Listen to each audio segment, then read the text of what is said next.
Great. Welcome everybody to the NASEO Rural Energy Working Group. This is a webinar series or a working group that hosts educational webinars on topics related to rural energy development and the nexus of energy and agriculture.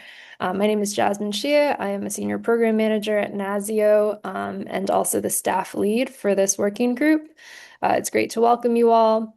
A few housekeeping items before we get started. As you can see, we are in a Zoom meeting, so that means folks are able to come on and off mute, off and on camera as they please. And this session will also be recorded and shared to the registered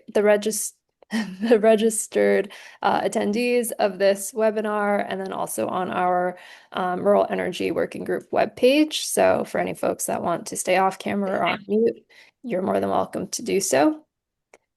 And then to kick things off really quickly, for those who are joining us from outside of the Rural Energy Working Group and would like to receive our quarterly newsletter that rounds up resources, state program updates, partner events, and also helps you stay connected on periodic event reminders, do reach out to me. I'll drop my email in the chat shortly.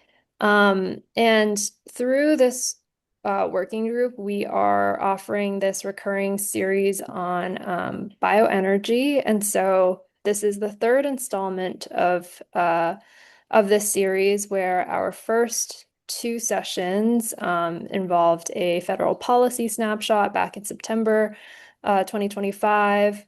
We hosted a webinar in November 2025 on low carbon fuel standards and state initiatives to expand sustainable aviation fuel markets. And then looking ahead, we're also looking to continue on the conversation in many webinars in the future. The foreseeable part 4, covering the bioeconomy and economic development opportunities through expanded biofuel production, as well as a potential sidebar and hiatus in covering a webinar in the spring on agrivoltaics. So with that, look ahead and a quick recap for folks who have not been plugged into the working group in the past. I'll pass things over to our moderator and co-chair of the Rural Energy Working Group, Brooks Rumenick, to get things started today. Brooks, over to you. Thanks so much, Jasmine. So welcome to all. Appreciate that you all have chosen to participate with us. All right, Jasmine froze. Am I still going? Okay, good. I just got nervous. The whole thing just froze. Anyway, as stated, my name is Brooks Rumenick, and I co-chair the NASEO's Rural Working Group alongside Tom Elliott from Oregon. I'm from Florida, and in Florida, the Office of Energy sits within the Florida Department of Agriculture and Consumer Services. So we're keenly focused on a lot of things that pertain to agriculture and general topics therein. So I wanted to start before I introduce our panelists and give you a little bit of an overview of where things sit within Florida. And according to the American Biogas Council, and you'll be hearing from Heather on that topic in just a moment, Florida ranks 13th out of 50 states in biogas production potential. So there is definitely a lot of potential within our state. The state has an estimated 33.3 billion cubic feet of renewable methane per year that could be produced from biogas. And the renewable methane could be used for energy, fuel, and heat. And since 33.3 billion cubic feet is a meaningful volume, it's also enough to support multiple RNG upgrading projects, pipeline injection opportunities, municipal fleet fuel switching, landfill gas upgrades, and agricultural digester expansion. But existing currently within our state, we already have a base of biogas activity, primarily at municipal wastewater treatment plants, landfills, and some agricultural operations. Plus, there's additional potential sites that could support new digesters or RNG projects. One of our flagship examples is the city of Tampa, where Tampa's Howard F. Curran Advanced Wastewater Treatment Plant is moving from conventional digestion to an advanced configuration design to maximize solids reduction and upgrade biogas to renewable natural gas or RNG for pipeline injection and fueling the city's CNG vehicle fleet. On the research side, technical capacity, we've got the University of Florida has a Bioenergy and Sustainable Technology, or BEST lab, which focuses on biogas from agricultural and industrial wastes, including livestock waste management, odor control, nutrient recovery, and energy production. And this gives the state in-house expertise and a pipeline, no pun intended, or maybe pun intended, of technical support for new projects, especially in agricultural and food systems. So I have learned a lot in prepping for this webinar. And I think even more so when we hear from our panelists today, because we got really excited at our webinar planning session. So understand that there is a lot of information that our panelists are going to be sharing, and we are going to potentially look at expanding into a part 2 session of on this topic, because there's so much great information to be shared. In the meantime, hopefully there will be time for Q&A at the end, and whether there is or not, if you'd like to insert questions into the chat, that would be another great way to ensure that whatever your interests are, how you're intrigued, gets incorporated into this conversation and potentially future conversations. So without further ado, I want to go ahead and introduce our 2 panelists. We have speaking first, Heather Giedzik. Please tell me I got that halfway correct. Pretty close, yes. Okay, great. Heather's the Vice President of Policy for the American Biogas Council. And then we also have Dr. Daniel Cholkas. So I'm hoping I'm not butchering his name too. He's Associate Research Professor of Agricultural and Biological Engineering at Penn State. I think you're going to find both of them have just such a wonderful wealth of information to share. So I'm going to now hand the mic on over to Heather to get us started. All right, thanks, Brooks. I'll give you guys a quick screen share. I promise we won't do death by PowerPoint, but I think in our webinar prep, there was some interest in some industry data and a bit of 101. So these are going to be a little bit of background slides. It's going to feel like a lot of information coming at you guys quickly, but we want to get you guys some foundational information before we get into some of these more policy-focused conversations. So very briefly, the American Biogas Council is the industry trade association. Think of us like an AGA or API type organization. We represent a really diverse group of folks in the industry, everything from individual farmers all the way up to oil majors and everything in between, including municipal systems. And so we've got a fun job of finding common ground among all of our members, trying to move the biogas industry forward. So the reason why we exist as an industry is to extract value out of organic waste. So there is a ton of organic waste created nationally. A good portion of this goes into landfills. Globally, we are less than 2% of organics being recycled. This is a global and social burden, both from an economic perspective and also an environmental perspective. And there's tremendous value to be extracted out of these materials. So it really is what we like to call a waste to wealth conversation. So hopefully when you guys get to the other side of this, you'll realize that this is a very bipartisan type energy source that we find has a lot of utility and is really checking a lot of boxes for policymakers at all levels on all sides of the aisle. So our goal really is to extract the value out of these waste streams for the various sectors, and in doing so, we can make a ton of energy out of it. So the 101 version is just as I described. We've got a ton of organic waste in this country in a lot of different forms. The most common you're going to hear when we talk about biogas is related to animal waste, human waste, food scraps and food processing residuals, and landfill. So we essentially have excrement from animals. We have wastewater treatment, which is excrement from humans. Food processing, think about your Bush's baked beans or your cheese manufacturing, right? Industrial scale food processing, where we have hulls and rinds and other things. And then we have what we call post-consumer. So after you and I eat at a restaurant or campus cafeterias, that's post-consumer. All of that is organic waste with value. What doesn't end up in dedicated systems for recycling via biogas goes into the landfill and still does its biological process of breaking down and creating energy and gas. And so landfill is sort of the catch-all for everything that we can't deliberately divert and put into these systems. The thing that you're going to hear from me in the time we have today is really focused on the bottom side of this, which is the outputs of these systems and what we can do. We like to think of biogas as a Swiss Army knife in energy, and I'll talk more about that briefly, but we can do a ton of things with biogas. It is a great energy carrier, goes in a lot of different systems and sectors.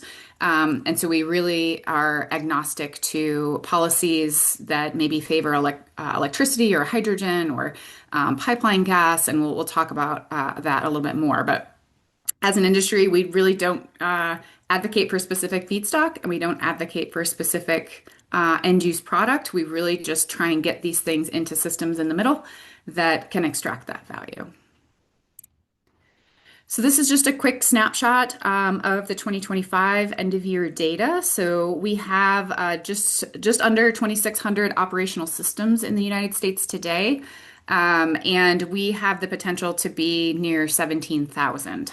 So we have a tremendous opportunity for growth and a ton of value that's untapped. You can see a small breakdown of where those systems are across the sector and across the economy, a lot in wastewater. So we could talk a little bit more about that as well. This is the growth of the industry over the last 10 years. So this has been driven a lot by state policy, primarily in the mobile and transportation sectors, as we look to decarbonize fleets and transportation and on-road trucking and hauling. And then we also have some federal policies that have helped this out that I think you guys have heard both of those topics in your previous webinars. So I won't go into detail on those, but they have been very productive and successful programs in driving biogas systems into new markets, which is great. A quick snapshot here of the end use. So like I said, we have biogas broken down into primarily what we consider two primary energy carriers, molecules and electrons. And so when you think about electrons, that's our power generation. And when you think about molecules, that's renewable natural gas. So Brooks mentioned this in her intro a little bit. We talk about biogas and RNG sometimes synonymously, but they are not the same. So biogas comes out sort of, I'll call it raw and dirty. That's the thing that comes out of the reactor, the vessel, the digester, and it needs to be purified to go into commerce and to go into pipelines and into all these other markets. So once we clean it and it is pipeline compatible, that's when it becomes RNG or renewable natural gas. So those are our two energy carriers, and those are what I consider grid mobile, right? So electrons to the grid and RNG to a pipeline, and then we go out from there. This just shows you what we produced last year, just under 800 billion cubic feet nationally. And again, as we saw, we've got, nearly a 10x growth potential to make this number even larger. So it is a material contribution volume-wise to our gas grid. And then it shows the breakdown of those energy carriers, the electron versus the RNG, what's going to the grid versus the pipeline system. And you'll see the wastewater system is really heavily weighted toward electric generation, primarily for on-site use, but also to net metering programs and things like that. Whereas agriculture is primarily pipeline, and that's driven off of the vehicle programs that you guys learned about in previous webinars, and the need for RNG to travel into CNG vehicles. So policy is somewhat here dictating why we see this differential.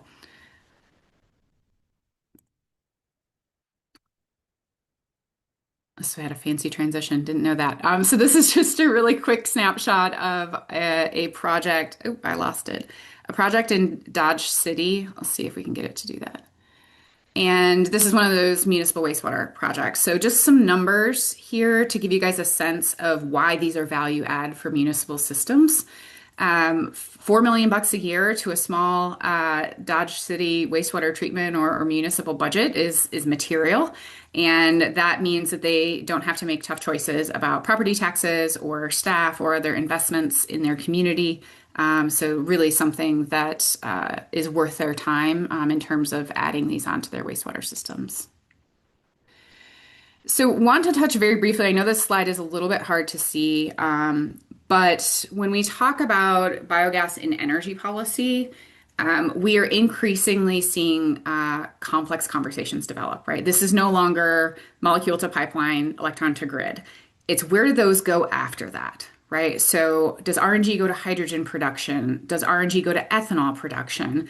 Do the electrons go to combustion generation or fuel cell generation? Or do they go in to make E or liquid fuels, right? So we're seeing a lot of the push and demand for these biogas energy carriers really being driven by those more complex downstream systems. And so increasingly when we're talking about policy, it's not just policy to build the things, to build and recycle the waste. It's really the policy that says, hey, we need more low carbon ethanol, or we need more generation, right? Lots of conversation around electric demand growth and need for reliable electricity. And so it's really those downstream conversations and policy that are driving the market right now. So I'm going to just leave this here for now. As you guys think about policies, and I mentioned that this really checks a lot of boxes no matter who's in office in your states and who's directing your energy priorities. This pops up under any administration, under any party, and for a lot of different reasons. So I've tried to pull out some of the ones that I think land neatly within this audience's sort of scope of work. So a lot of the state programs, legislatures are revisiting RPS.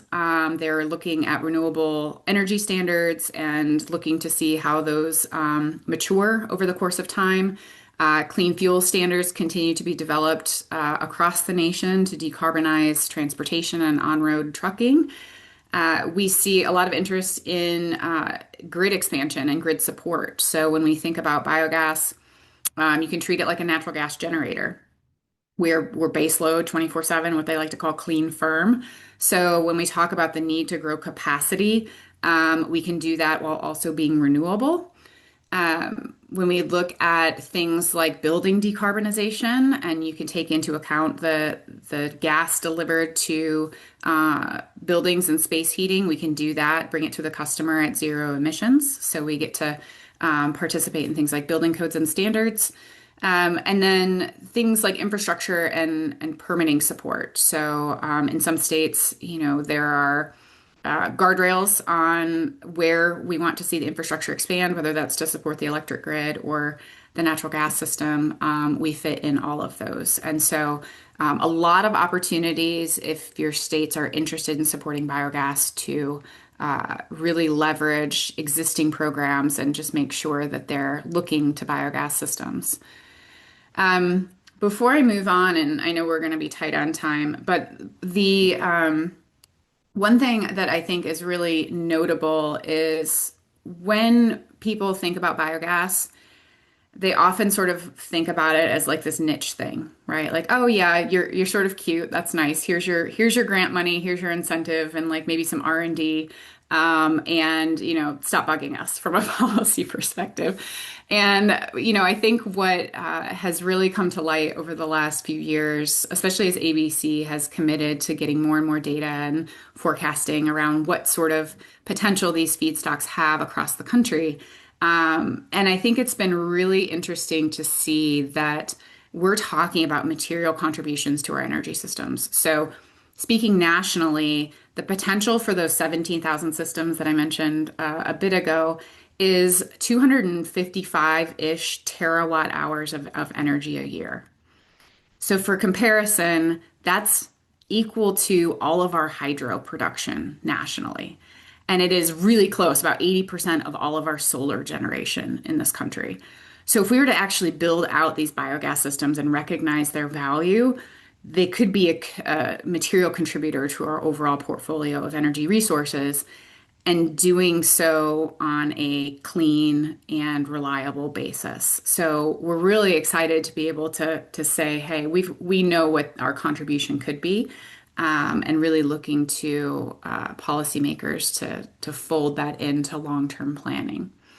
At the state level, it really sort of depends on where you are, right? And what your biogas potential is. Brooks mentioned, she understands sort of where Florida ranks, and that's all based on feedstock, right? Do you have big cities that have a lot of people generating a lot of waste? Do you have a really strong ag economy like a Pennsylvania or a Wisconsin where you have a lot of animals, or even the Carolinas where you have swine? These are going to dictate sort of the role that biogas can play in your overall energy portfolio. For reference, a state like California, the biogas potential is roughly 30 terawatt hours a year. All of their solar generation right now is 40 terawatt hours. So that's a pretty even Steven, again, contribution to their energy portfolio. When you look at a state like Pennsylvania, where they might be less inclined or less built out in the solar, but they have a super strong ag economy, their contribution is about 11 times bigger than their solar, right? So you're looking at 1.7-ish terawatt hours of solar contribution and about 17 terawatt hours from biogas potential. So when you're looking at what you can reasonably build out, these things are consistently contributing materially to energy portfolios. So what the energy managers and energy agencies can do, I know we talked a little bit about, where do we as an industry interact? And honestly, we haven't interacted directly with a lot of these agencies. We've sort of worked on the legislative side, and then every once in a while we get an opportunity when we look at like state energy plans, and those sort of long-term vision documents, but it's not been a direct relationship, and hopefully this is one of many future conversations that we'll be able to have about that. And I will just leave the group in the interest of time with this polling that we did. So about spring last year, May last year, we did a nationwide voter poll just to understand what are people's sentiments, like the average Joe, like what do they know about biogas? How do they feel about it? And not surprisingly, not many people knew or understood what biogas was. And so we asked them how they felt about it, and then asked them if they knew anything. And if they didn't, we essentially said, okay, here's baseline, non-biased statement, just factual definition of what biogas is. And I won't read it here, but it's on the screen. And just telling them that factual definition of what it does, we got an 86% bipartisan support across this voter survey, which really tells us we're headed in the right direction, and we have a lot of support nationally. It's just translating that into policies and financial incentives that get these things off the ground. So I'll leave you with that positive note, and I'll hand it back to Brooks.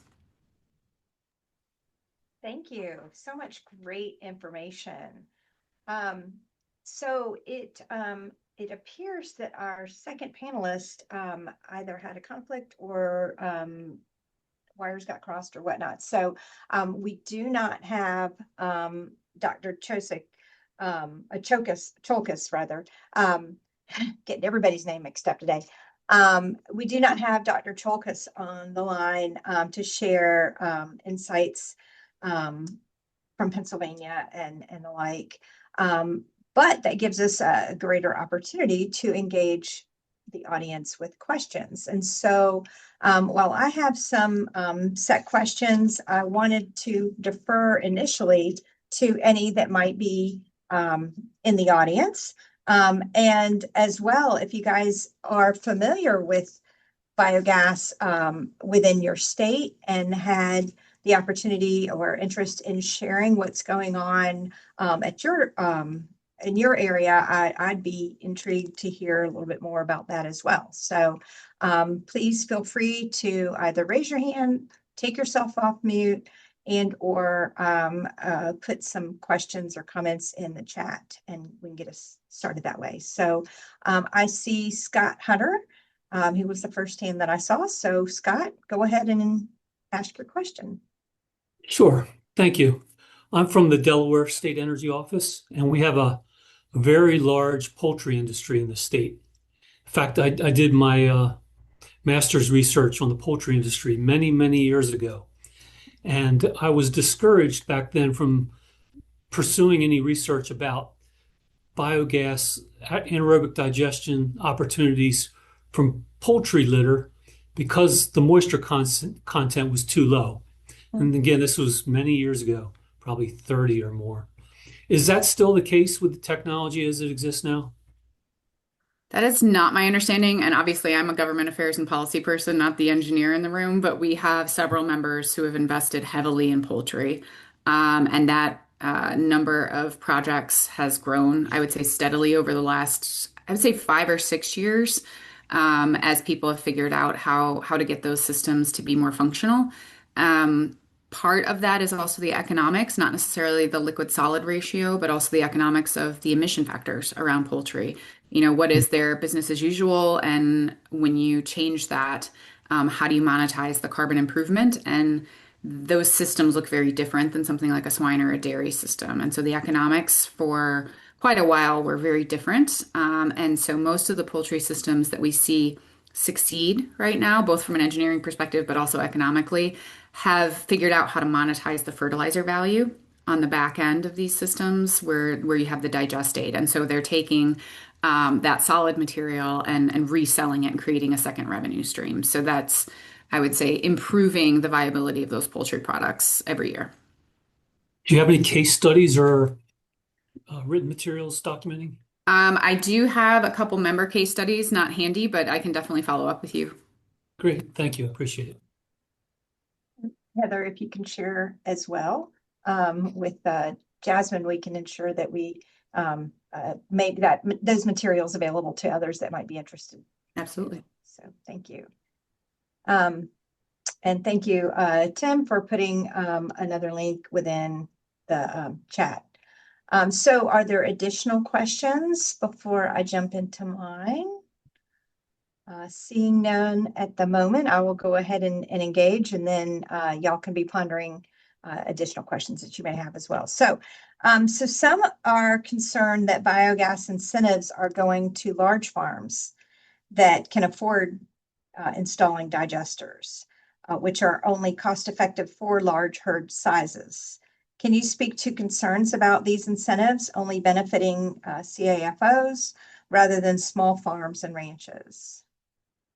Yeah, I think like any industry that gets off the ground, economies of scale are critical. So, those feedstocks, and I would even say landfill, right? You have volume on your side there, which makes things more economic. So any project that has economies of scale is going to move first, regardless of any other policy.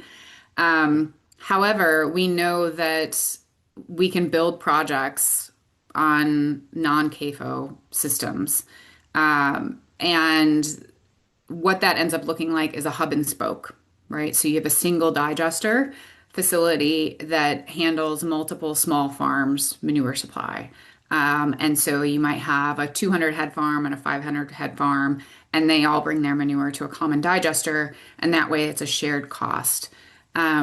Very rarely have we seen the business model be a farmer-owned business model because these digesters are quite costly. We typically see that those are owned by the fuel producer. So whoever invests in the fuel production and in sale of that gas or electricity is usually the one that's investing that. The farmer-owned model is definitely the exception to the rule because of cost, but it also means that the trajectory of the industry is moving smaller and smaller so that we can get more and more of these small systems built. And because the farmers aren't the ones investing or having to negotiate that, it makes that more streamlined. So I would say, yes, it was definitely the business model moving forward, or previously because of economies of scale, but moving forward, we're seeing them get smaller and smaller every year. Great, thank you. So I see a number of resources being shared in the chat. If you aren't in the chat, I would suggest y'all pay attention there because there's some great stuff. Thank you to all. And Sam, and I hope this is not too duplicative, but Sam asked a question geared towards scale constraints on rural wastewater systems. And can we incorporate this in smaller projects as well? There is, of course, a scale constraint, no matter how low that might be. We do, when we look at the potential, we do have a threshold, an economic threshold that the data team uses to say, hey, don't really bother including X sizes in our industry potential for that reason. But I don't know that number off the top of my head. I know just from experience going to multiple projects that there are some fairly small municipalities that have invested in digesters. And they seem to get more value out of both the capacity of the digester, but also the revenue. And so the benefits tend to outweigh the smallness of their feedstock, if that makes sense. Oh, it completely does. Yeah, I understand that. Thank you. All right. My next question is that biogas may need to be flared at renewable natural gas facilities. In your experience, are federal and local laws sufficiently regulating flaring? Is there a threshold for flaring or an industry standard that can or should disqualify biogas facilities and products from incentives and fossil fuel abatement credits? So flaring is wasteful, as you can imagine, right? So the goal is always to not flare because you're wasting revenue. The only time that flaring occurs is if a system has what we call off-spec gas. So whether that's going into a generator or whether that's going into the pipeline, if your gas quality has missed the mark and it is going to damage something downstream, then you have a flare. So you have a sort of bypass flare. And of course for safety conditions, but that is by far the exception to the rule. So flaring usually occurs when you have off-spec gas. When flaring occurs, the industry has to not only permit that, so you have to permit that before you even build the facility, the flare and the estimated frequency of that. So that is all permitted through Clean Air Act and various state agencies. So I think that that's sufficiently covered. In terms of eligibility and performance from a clean and renewable energy perspective, that flaring activity must be captured in the annual declaration of carbon intensity. So when we do a life cycle emission, you think about well to wheels or the equivalent, that flaring, that combustion, and those emissions are accounted for in their life cycle emissions. And so if there are certain criteria, maybe a state program that says thou shalt be zero emission, federal tax credits say thou shalt be below 50 CI. And so that penalty for flaring would be reflected in their CI, and therefore they'd be penalized in their markets, whether that's through tax incentives or eligibility for markets. And so there typically isn't a need to have another stick involved because almost all of the markets that biogas participate in are driven off of either zero carbon performance or very specific LCA performance, of which that flaring is reflected. Thank you. All right, y'all, I've got one more question. So what is the business case for biogas? Or the energy reliability case, if you will, on this? Well, I think it depends on who you ask and what those end use markets are, right? So when you think about the business case, that looks very different to different policymakers and different business developers. Historically, the industry was built off of RECs and very early renewable energy programs. That definitely was foundational many decades ago. as of late, the business case has been on-road transportation and displacing gasoline and diesel with compressed natural gas and making that CNG, RNG. That's where the policy incentives were. Um, Increasingly, we're seeing hard to decarbonize sectors like aviation and maritime, and to some extent, industrial thermal applications, think like steel manufacturing, starting to invest in lower carbon molecules. So RNG can go in directly, or it can be an input to various other fuels, like a SAF, a sustainable aviation fuel. And so those markets are diversifying and driving some of the business case. What we've been trying to communicate more broadly to policymakers is that the energy sector has carried the business case for biogas for as long as we can remember. But there are a ton of what we consider externalities, right? Bonus value that these systems provide, whether that's waste recycling through, recycling ambitions that a state might have. States with landfill capacity issues, right? We're diverting waste out of landfills. The digestate fertilizer value and how that impacts farmer inputs and the value there. And so there are a lot of other pieces starting to be added to the revenue stack to make the business case. They're obviously much smaller than the energy driver, but those are increasingly becoming part of the conversation. Interesting. And so what would your recommendation be for state energy offices as we move forward in making policy recommendations and understanding each state is very different, what they have a capacity for, what they have a focus and interest on, what can be moved, so to speak. But I always kind of try to bring it back to what can I be doing within my state to better promote and educate on biogas opportunities. Yeah, I think honestly, it's just understanding where biogas fits, and it can fit almost anywhere, right? So you can, if you are a state that is very electrification focused, obviously we have biogas to electricity is foundational. We do that via combustion resources, but also things like fuel cells. So if you're really strongly pushing for something like non-combustion resources, it's still available to you as a policymaker. If you are looking into, if you're a state with a hydrogen hub, for instance, right? Biogas is a feedstock, low carbon feedstock into hydrogen production. Great. If you're a maritime or aviation heavy state, again, biogas fits there. So really, I think the ask is just remembering that biogas is a contributor to all of those pathways. I think when we think about infrastructure, I had a conversation with several New England states who, are always in this sort of fight about infrastructure expansion and what does it mean to invest in things like pipelines in a future that might look uncertain for things like fossil fuels. And what we like to remind folks is that, we're decarbonizing those infrastructure investments. So if you want to do a mile expansion of distribution line, you can do that to accommodate renewable resources. The other thing is, as I mentioned, that we're an energy carrier, right? So that transportation system, especially around natural gas pipelines, sort of a means to an end, right? So you're just moving those molecules so that you can achieve something downstream. And that might actually be electric generation, right? So we can be moving RNG through the pipeline systems to a natural gas generator and net zero them, right? I use that as a verb.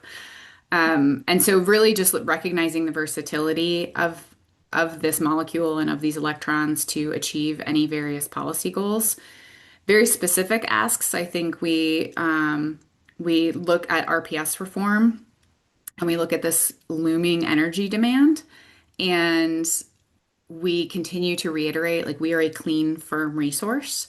And so when people are struggling to reconcile this demand with energy or climate goals, and they look like they're competing because, well, we just need to build natural gas. Well, okay, that's fine, but we can also decarbonize that, right? Or if you're looking at a nuclear priority that takes many, many years, but you need demand tomorrow because you have tech and data centers, we can be there in 18 months. And so there are a lot of things I think that in the broader discussion around where you want to go as a state, where biogas is a tool in your toolbox, and we're just encouraging policymakers to pick up the tool and decide where you would like to place it because it fits in nearly any policymaker's tool belt. Right. I appreciate that perspective. It feels very much that it is a kind of multi-purpose. There are a diversity of options available. And so just kind of tapping into what makes the most sense within each state and in each region, that would be helpful. So another question is like, what technologies other than anaerobic digestion are used in growing when it comes to biogas? In terms of growing, you mean growing the industry? Yeah, I believe so. Kind of a question that came about indirectly here, so I'd have to clarify. Tom, do you have more clarity on the question there? Yeah, I didn't word it very well. I'm not a very good typist either. I was just kind of thinking in terms of our technologies, they always seem to be nascent and just, a few years out, cellulosic ethanol and, the liquid space. So other than anaerobic digestion, what other sort of technologies are used upstream? Because you mentioned sort of agnostic, both for completely agnostic, we just want to create it, but I think most of what you've talked about today have been anaerobic digestion type plants. Yeah, and to be quite honest, that's what we consider biogas, as a natural degradation of these organic wastes in a controlled system. And so anaerobic digestion, is the bellwether for biogas production. You may encounter others who call other technologies biogas, but I think that is not something that ABC would agree with. I think those start to look like gasification. And those look more like, we call them syngases, synthetic gases, very energy intensive, very different than a biological digestion process. So the process and the CI scores and the performance of those syngases look very different than an AD biogas. And so we don't often combine our advocacy and our energy policies when we talk about gasification. So most of the time we are sticking to biogas as an AD output rather than something else. I think there are upstream processes that contribute to AD and the growth of the industry. So specifically on the food waste side of the industry, there's been a ton of technology advancements in what we call depackaging, where there is both physical, mechanical removal of contaminants, but then also like a thermal hydrolysis that is removing contaminants out of the feedstock supply before it goes into AD. And that means we're meeting really high standards for quality on the digestate or compost on the other side. We're also seeing downstream technology contribute to that revenue stack. So nutrient segregation, how do we take a liquid stream out of a digester and break it down into its component fertilizer parts, our NPK? That's been really helpful for watershed quality management. So you can export something, like phosphorus from an area that doesn't need it into an area that does. And so that technology has developed, in addition to things like other markets like biochar and beverage CO2 and the technologies that are adjacent, I would say, to the biogas systems. Biogas production is what it is, right? It is AD. It's been around for 100 years. We don't see a lot changing in terms of technological advancements, nor do we see the necessity. A lot of the advancement is on the periphery, right? How do we clean gas better and cheaper? How do we decrease the scale? How do we improve environmental performance like flaring or covering lagoons, right? It's all adjacent to that primary production via AD. And Tom, while you're there, do you want to go ahead with your other question? I could, but that was really good. So I was clearly ignorant in that, and I was thinking that probably primarily related to the syngas. Yeah. But it looks like Steve Zonka has a question. Oh, We should probably defer to him first. absolutely. This came up. Yep. Yes, Steve. our favorite subject. Yeah. Uh, so Go ahead. yes, on the PFAS conversation. Yeah. So we've been actively involved in PFAS, I would say both in the context of feedstock quality, which translates to digestate quality, but also increasingly on the gas. So we've been asked by a few state air quality folks to just on a reconnaissance basis test the actual RNG to see does PFAS survive into the actual gas quality. To date, we've not been able to find that. The liquid side of it, though, so think about that in the digestate context.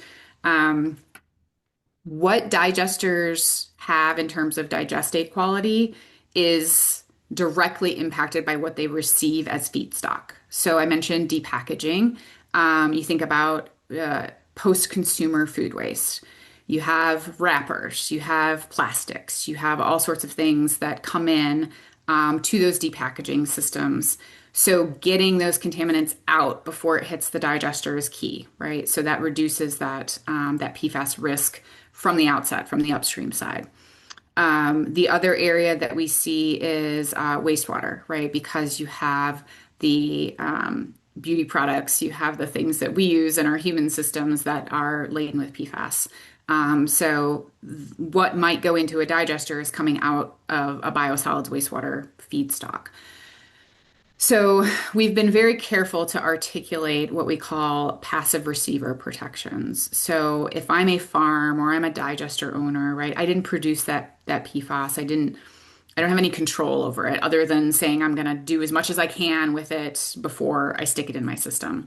But that obviously comes at a cost. And so there has been a lot of discussion at the state level, specifically with water agencies on, okay, well, that's fine.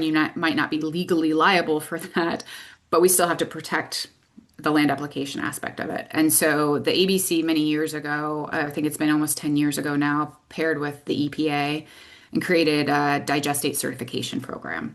Where we like to call it like a nutrition label. So you get the specs on what the digestate is, what the nutrient value is, the physical contaminants, pathogen testing, all of that sort of thing. And right now it's voluntary, but we're seeing more states show interest in having digestate meet that. Specifically for food waste, I think, because that post-consumer risk profile looks different. And most of the other systems that we think about for wastewater and manure, which manure-only systems don't really have that risk, those are handled in other permit programs. And so really we're seeing the attention on PFAS coming mostly around food feedstocks and specifically post-consumer feedstocks. So it's a very active conversation that we're having in many states. I just want to stop and thank you, Heather, for just for dealing with all these questions. I know you did not plan on being the sole panelist or presenter today, but you are a wealth of information, as to some of our audience members, just throwing out some additional resources and whatnot. If you are not familiar, this is for the greater good, with the American Biogas Council and their website, there's a wealth of great information there as well. And I would encourage you to delve in and dig a little more deeply just on the various topics. And I believe that Heather's contact information will be made available as well to our audience members if you have additional follow-up questions.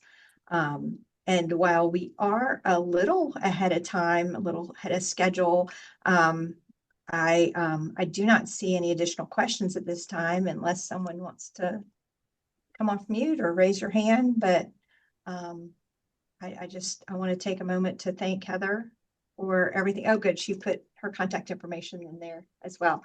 But again, just thank you, Heather, for all of your knowledge and willingness to engage us in these conversations. And I look forward to additional follow-up on this topic and others. So, Yeah. Jasmine, do you have anything else that you would like to share or ask? No, thank you so much, Brooks. That was a great point to make and place to end on. I think Heather, you kind of alluded to the importance of just initial, education and conceptual understanding of these technologies. And I think the resources that you shared, I really loved that slide about kind of the public perception shift, like once folks learned the actual definition and its potential, how it kind of garnered broad support from everybody who read it, as well as some of the resources that I think folks were dropping in on the chat throughout this session. So Tim alluding to EPA's AgStar program. So I think for folks like me who are just kind of getting foundational understanding of biogas, these are really great places to start. And Heather, we really do hope that we can continue having conversations with ABC and kind of pulling on your very vast knowledge of this topic and understanding how state policymakers can kind of advance the biogas markets.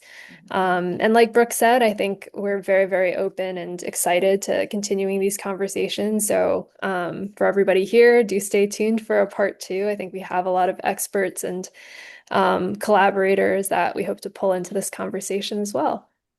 Yeah, and if you guys are ever looking for data or anything, I know AgStar is a great resource, but we've actually, I think, surpassed AgStar now in terms of our boots on the ground data analysis. We have a whole data team now knocking on farmers' doors and wastewater facilities to get information. And so if you guys are ever curious about your state, beyond what you can find on our website, don't be shy. We're happy to fill any data gaps or questions you have. So yeah, definitely here's a resource.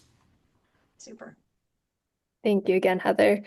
And I'll be following up with some of the materials shared today, a recording and slides with everybody here, as well as the rest of the registrants who couldn't attend, but really appreciate everybody's attention and want to wish you all a great afternoon. Thank you so much. Thank you. Thanks, all.